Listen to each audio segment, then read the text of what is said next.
Only about a half hour later, we end up with RAID 5 completely configured and the unit is ready. Now this is extremely fast because most units need quite a few hours to create such a volume and sync parity. Now, as you know, we have two units connected together, the DS1010 Plus and the DX510, and we're going to create a second volume now. Again, we're going to choose a custom one. We're going to choose a volume, and here you can see there's only 3 disks available still to create a new volume. So we're going to create a second volume on the drive, and then just see what we get at.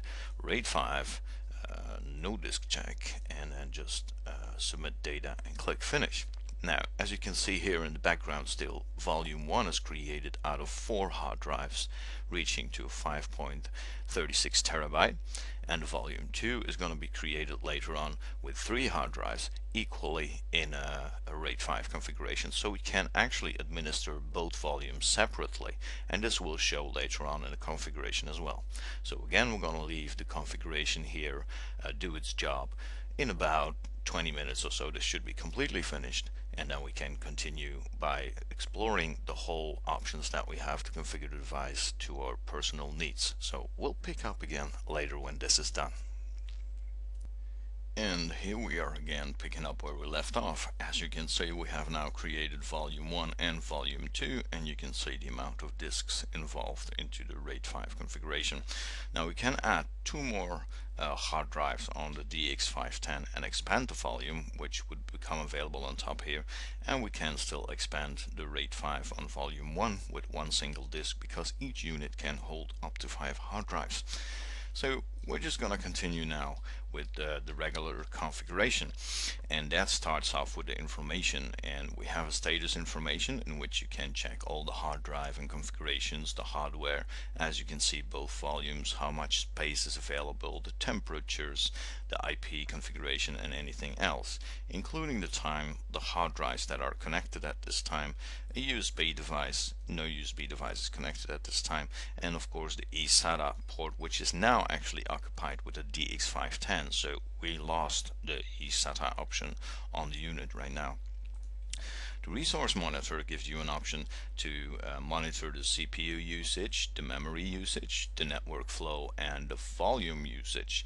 Now you can see it will show you both volumes, and at this time, since there is not much data on it, I mean both are practically available 100%. With the CPU usage, you can actually see the ranking of which services are using the most of the CPU time and stuff like that. We don't see any measures right here, but you know, at this time it's not important. There's not much running on the system, so we'll probably see more when we use the NAS properly later on. The log file will actually show you everything you do with the unit. Every setting that is changed is being logged, and in addition you can select quite a few other logs, including backup logs, file station logs, the connection logs of people that are currently connected, which in this case would be me, and so on. So this is quite complete, and in the end you have an about box that explains a little about Synology and the copyright notice. Now, as you can see here, for instance, we have the eSATA disk used by DX510 extension. We will not be using a UPS, and we will not be using a USB printer.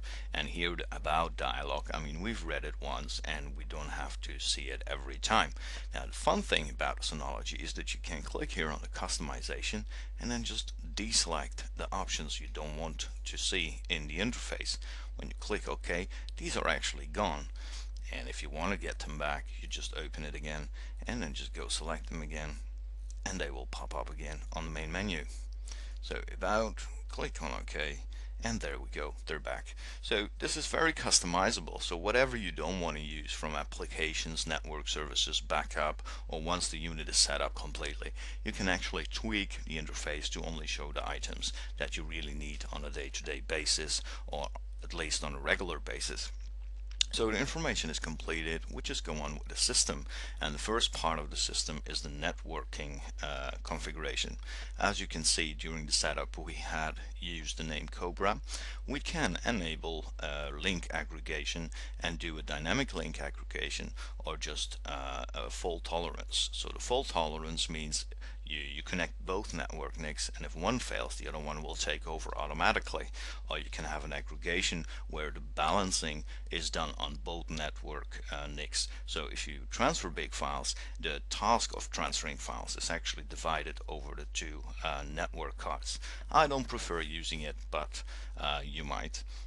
So the LAN 1 and LAN 2 configuration is pretty simple. You can have DHCP, or you can simply use manual configuration, and for each of the two network NICs that you have, you can set separately the jumbo frames options. And of course there's DNS and default gateway configuration.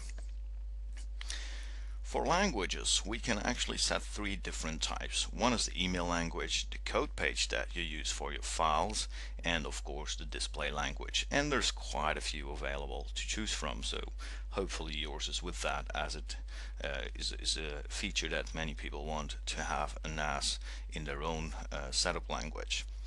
Now the time configuration is just selecting your time zone, and if you really want to, you can set a sync frequency for the NTP server. So we're just going to set it up daily. There are some predefined options here, pool NTP org. I'm just going to click OK here, and now it's configured, and if you can see update, it's successful. There's no problem at all.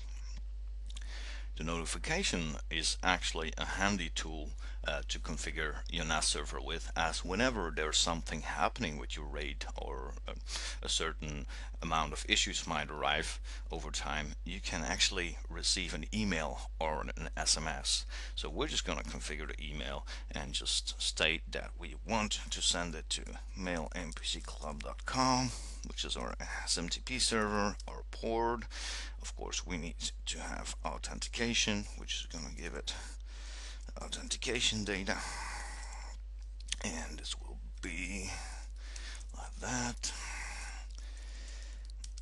And of course, the primary email is admin@mpcclub.com. If you want to, you can add a second one, press @mpcclub.com, for instance, and then just click OK. So now it is configured, and you can send a test mail. So a test mail has been sent, and if we check our mailbox quickly and do a check mail, you can actually see that Cobra has sent me two messages, once for the press mailbox and once for my admin mailbox that I configured both of these. I'm just going to remove one because I don't need two emails. Just goes to show that you can actually have yourself added, and maybe someone else who can administer your NAS server should there be any problems. So for the power schedule then, and this is something I feel Synology should do quite a lot better. So we have restart automatically after a power failure. You can enable it or disable it. There's an enable schedule power off. You can enable wake on LAN, which is a good thing. You have HDD hibernation, and eventually the USB hard disk can hibernate as well. The fun part here is the fan control. So whenever you use 3.5-inch hard drives, you will have to select 3.5-inch hard disk mode, or the 2.5-inch hard disk mode if you use laptop drives, and this will actually reduce the speed of the fan control. But going back to where I feel Synology may improve quite a bit, we're just going to enable wake on LAN first, and as you can see, it shows me an error, even though when I click OK, it is now enabled. So this is quite strange. If I do this on enable wake on LAN 1, which is not connected to the network at this time, obviously it cannot be selected, so that's good. Here, however, when I enable the schedule power off, this is to limit it because I want to be able to boot up at a certain time and then shut down at a certain time. So what Synology needs to do here is add a schedule to power up the unit and power down the unit, and not just power off. The second thing is, whenever I configure it, especially for the weekend, let's say I want to start downloading at midnight, and just the time here midnight, let's say 1 minute over midnight, it should be booting up. As soon as I click OK, I will get again the message failed to set up wake on LAN. So it seems there's a little problem with the routine.